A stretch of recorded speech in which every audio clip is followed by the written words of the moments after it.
Bonjour bien-aimés, heureux de vous retrouver encore aujourd'hui pour cette nouvelle vidéo et poursuivre ensemble notre méditation du psaume 23. Nous arrivons à la moitié de cette méditation. Merveilleux texte que nous sommes en train de revisiter ensemble depuis lundi. Le Seigneur est mon berger, je ne manquerai de rien. Il me met au repos dans des prés d'herbes fraîches, il me conduit au calme près de l'eau. Jésus est notre berger donc, il veut que nous ne manquions de rien. Hier, nous parlions aussi de comment le berger assure notre subsistance. Tous les jours, Jésus veut nous nourrir et nous désaltérer spirituellement.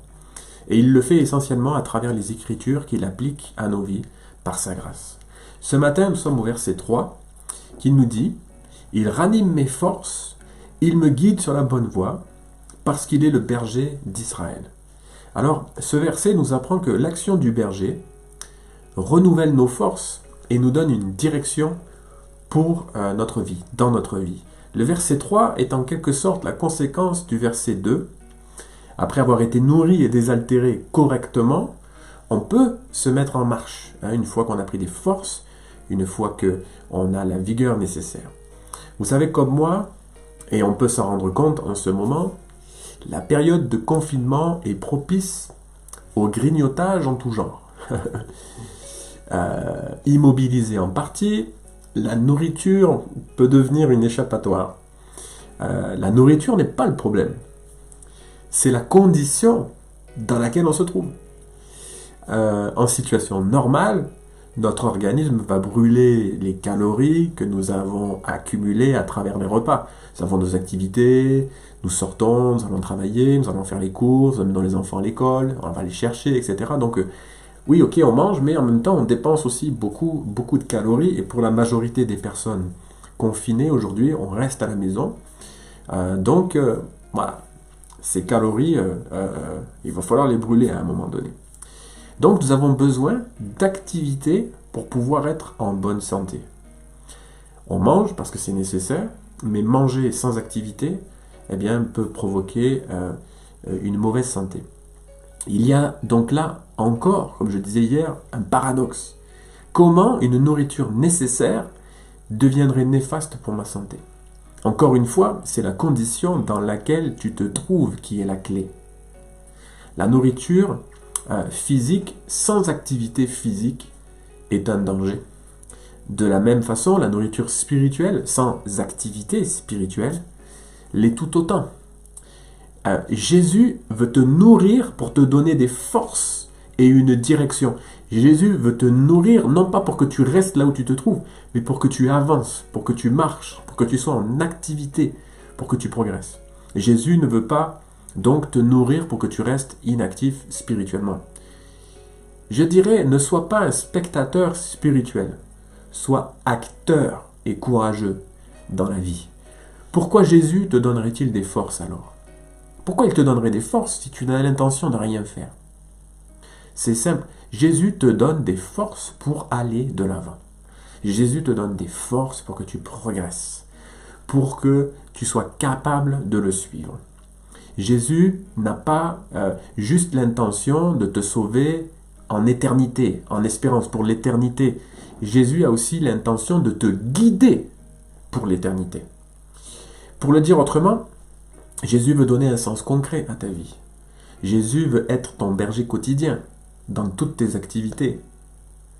Car pour Jésus, ta vie forme un tout, et ce tout, il est cohérent.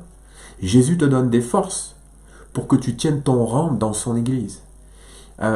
Nous sommes les pierres vivantes que forme l'Église. Et l'Église de Jésus-Christ est en mouvement, elle ne reste pas figée. Le piège serait de se nourrir, mais pour rien faire. Ne pas avoir de direction, c'est finalement aller nulle part. Tu te dis, mais je le sais ça. Alors pourquoi est-ce que tu es immobile? Bon, c'est le confinement là en ce moment, mais avant le confinement et après le confinement, il ne faudra pas rester immobile, il va falloir avancer, progresser avec Jésus. Écoute ce que dit être rempli de force, du Saint-Esprit, de la parole, pas pour rien faire. Écoute ce que dit Proverbe chapitre 12, versets 27 et 28. Le chasseur nonchalant n'a pas de gibier à rôtir. Bah oui, en fait, parce qu'il pense que le gibier viendra seul, tout cuit dans sa bouche. Il est précieux pour un homme d'être actif. La vie se trouve là où l'on pratique la justice. En suivant cette voie, on ne rencontre pas la mort. La vie se trouve là où l'on pratique la justice. On a parlé dimanche de la vraie justice qui consiste à vraiment agir pour faire du bien à notre prochain. Donc, pratiquer la justice d'un point de vue biblique, c'est pas rester et attendre que les choses se fassent. C'est agir concrètement pour bénir notre prochain notamment. C'est vrai que parfois, avancer, c'est synonyme de danger. Ça peut faire peur. Oui, mais celui qui ne va pas chercher sa nourriture s'expose à la mort, nous dit ces versets. Hein? Manger la nourriture spirituelle, c'est bien entendu indispensable.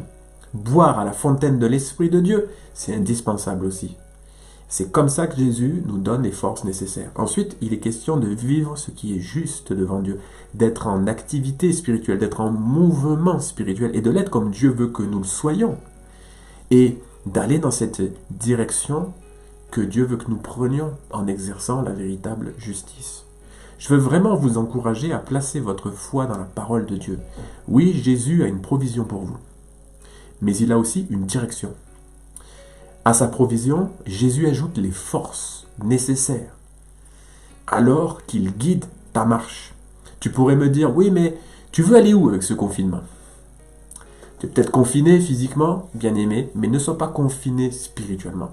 Ne sois pas confiné dans ton esprit. Car ce n'est ni par puissance, ni par la force que les choses sont possibles. Les choses sont rendues possibles par l'Esprit du Seigneur. Demande à Jésus de donner une direction concrète à ta vie, et il le fera. Amen. Amen. Prions ensemble. Seigneur, merci à nouveau pour ces moments partagés ce matin. Oui, Seigneur, tu ne veux pas nous nourrir et nous laisser sur place. Tu ne veux pas nous engraisser, Seigneur, pour que nous devenions si lourds que nous ne serons alors plus capables de nous déplacer. Seigneur, tu veux que spirituellement nous soyons capables d'être nourris, de recevoir la connaissance, de recevoir ta parole, d'être abreuvés de l'eau de l'esprit. Mais parce que Seigneur, tu as une direction pour nous, tu as un plan pour nos vies, tu as des actions pour nous, tu as une activité pour nous. Tu veux non seulement que nous soyons actifs pour nos propres vies, dans nos propres familles, dans nos foyers, pour notre travail, par rapport à l'Église, par rapport à la société dans laquelle on se trouve. Tu veux que nous soyons actifs aussi pour le royaume de Dieu. Seigneur, aide-nous, s'il te plaît, à considérer ces choses et à nous préparer, Seigneur, à pouvoir être en activité pour te servir, pour servir les autres. Oui, servir Jésus, aimer Jésus, mais servir les gens et aimer les gens, Seigneur, c'est ce à quoi tu nous appelles. Merci, Seigneur, encore pour cette bonne parole et que ta bénédiction soit sur nous tous pendant toute cette journée. Amen. Je souhaite encore une très belle journée avec cette pensée. Que le Seigneur soit avec vous. À demain. Au revoir.